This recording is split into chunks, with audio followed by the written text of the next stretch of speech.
တားမလောင်းနဲ့အသားလို့ကိုနေပဲ့မယ်ကဲကြောက်ကတော့ဗျာဒီမဲ့မောက်တုံးကိုကတ်တာကြည့်လေအရေရင်းနဲ့နော်ခွန်ပြူအမအသားခွာပဲ့သွားမယ်ကြောင်မြို့နည်းနည်းဟိုဖြစ်တယ်ရေလောက်ရေရင်းလာဒီမဲ့ဒါရေတွေမန်းနေမလို့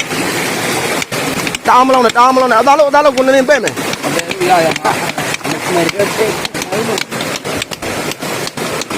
ကြောက်တော့ဗျာနော်ရေစီးကြောင်းမှကြည့်ဦးအသား